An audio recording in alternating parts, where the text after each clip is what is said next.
After losing the series to the Boston Red Sox, the Jays welcome in the Baltimore Orioles for a 3-game set to round out, I guess, the informal first half of the season before the All-Star break on Tuesday. However, the Blue Jays lose this one 4-1, and Chris Davis had 3 of the 4 RBIs and had 2 hits. What?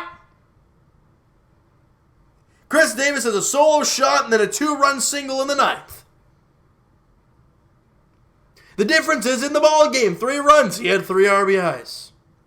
Aaron Sanchez was on the mound today, and he had a terrible start to the ball game. But you look at the way he finished it through the last few innings, he didn't do terrible. And he picks up the loss in the ball game, unfortunately, 3-12 on the year for Aaron Sanchez. But again, he went 5 innings, 3 hits, 2 runs, walked 4, and struck out 5. So the people love looking at ERAs. It was 6.31 going into the ball game, 6.16 leaving the ballpark. But he wasn't that bad. Now, he walked some guys in a key inning, right? Obviously, the second inning is when they did their damage, and you go to it, right? There was 2 out, nobody on. And that's the part where you have the issue, right? Chris Davis is a solo shot to make it a 1-0 lead with 2 out, right? Then he walks Ruiz, walks Martin, and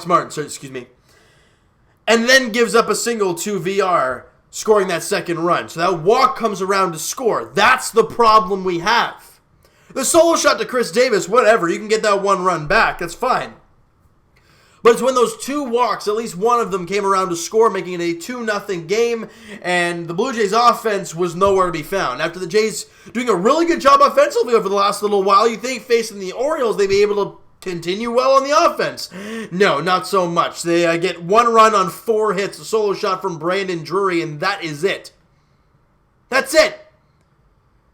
They have an opportunity late in the ball game, and Vladimir Guerrero I think he grounded out actually he flied out against Miguel Castro in the bottom of the 8th inning with the runner with Freddie Galvis at second base looking to tie the ball game. Just not a very good game for the Blue Jays. Look, Freddie Galvis went 1 for 4. Jansen 1 for 4. He was in the 5th spot in the lineup. He, like I said, went 1 for 4 in the ball game. Drury went 1 for 2 with the home run, of course. And Teoscar Hernandez 1 for 3. That's it. No offense. This reminds me, that what we saw today reminded me of the month of May, where this team couldn't get couldn't get a run to save their life, couldn't get a hit to save their life, and whenever they did, it was kind of like a monumental win. And it just wasn't very good. All right, and pitching-wise, we talked about Aaron Sanchez doing a good job. Joe Biagini was terrible. He gave up 3 hits and 2 runs and walked a batter. Obviously, the 2-run single by Chris Davis, where he left it right over the middle of the plate. And he gets the 2-run single. It's just terrible. And I don't even know why they faced him, to be honest with you. But not in my opinion, or not my choice at least. And Sam Gaviglio, one of the bright spots, he went 3 innings, didn't give up a hit, didn't walk a batter, and struck out 4. He was pretty good through 3 innings, holding the Jays in it when they were down by 2. But like I said, the offense couldn't get anything going, and that was that. A team in the Baltimore Orioles where I think they're one of the worst teams in the league when it comes to runs against. I'm going to try and find that here for you guys. Runs allowed. They're 30th in the big leagues. They average giving up 6.2 runs a ball game. The Jays scored 1 today. It happens.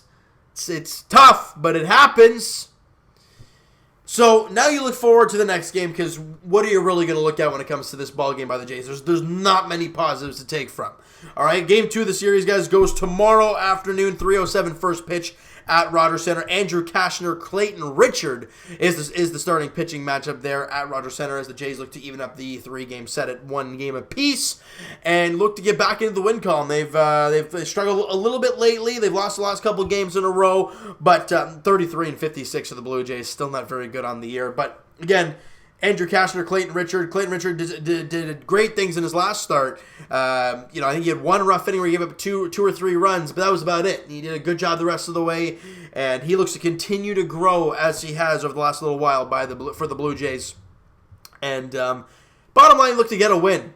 That's all this us fan base really want to see. Speaking of winning, the Jays minor leagues, maybe not all wins, but moral victories for Blue Jay fans. Bo Bichette Whoo, baby, this kid's on fire. He went 3 for 4 today, 2 runs scored, couple RBIs, walked once. He is hitting .312 down there in AAA Buffalo. All right, to tell you guys actually the numbers, he's hitting, so this is in 36 games, he's hitting .312. So it's not a huge sample size, but 36 games is a pretty good number. And I want to actually check out something here. Over Bo Bichette's last 10 games, he's hitting .308. He's just hitting .300 right now. And that's just really nice to see for the young Bo Bichette. I love what we're seeing from him. And Richard Urania went 2 for 4 with an RBI and a run scored. Reese McGuire 2 for 4. I think Urania went 2 for 4. I don't know what I said there. But Reese McGuire went 2 for 4 with a couple of runs scored in the ball game. And on the mound, Corey Coffey went an inning in the third of scoreless ball. So, again, Bo Bichette does great things. And for Jays fans, that's really all we're looking for when it comes to AAA Buffalo. When it comes to offensive production, I guess. You get on to AA, and Forrest Wall went 1 for 5 with a couple RBIs. Santiago Espinal 1 for 5. And Logan Warmoth 1 for 4 with a run scored. And Chad Spanberger went 2 for 3 with an RBI, a walk, and a run scored. He's hitting .221 on the season. Now, the big thing has come down here in High A Dunedin. Because what is the Blue Jays' problem right now? More or less outfielding and their pitching. And outfielding is just kind of a big question mark. We don't really know what's going on. Pitching, we're not sure about the depth. We don't really know what we have. Excuse me. We know Julian Merriweather's coming up very soon. We know Ryan Baracki's coming back very soon. But if we're talking prospects, we don't know what we have really.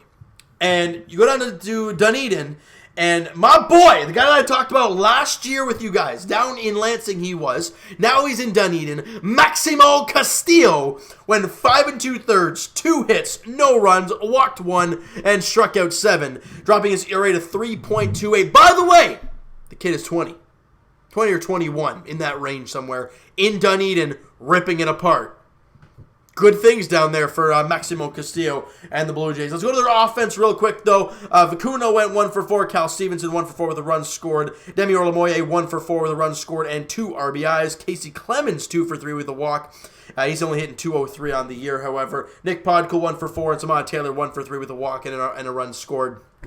In the ball game. Dunedin won that game 4-0 thanks to Maximo Castillo's fantastic outing. We'll get on to the Lansing Lugnuts here. And Griffin Conine. We talked about Bo Bichette ripping it up. We talked about Maximo Castillo having a great outing today. And Griffin Conine went 3 for 4 with 3 RBIs, scored a couple runs in the ball game. He's now hitting .345 down there in Lansing. Now again, it's a very small sample size, only 31 games, but he's hitting .345 over that time span. He's had over 115 at-bats, so it's not a huge sample size, but it's something to get a good gauge on, and Griffin Conine's ripping it up down there in Lansing. And Sean Weimer, the Jays draft pick last season, has struggled this year, but over the last couple starts, he hasn't looked too bad, and he was great today. Picks up the victory. He's 4th on the year. 5 innings, 3 hits, 1 run, walked 3, and struck out 5, dropping his ERA about 30 points to 6.35. Still not very good at all, but over the last few games, he's really pitched a lot better, has Sean Weimer. That's really good to see.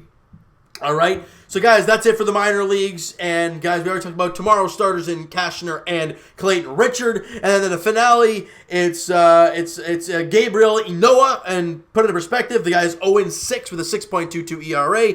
And Trent Thornton is on the mound for the Blue Jays in the finale there on Sunday afternoon at 1:07. All right, he's 2-6 with a 5.18 earned run average is Trent Thornton. That rounds out the informal first half of the season before we head into the All-Star break, looking to relax and take it easy a little bit, all right? And more or less have more Kawhi watch, because we're just loving that, aren't we?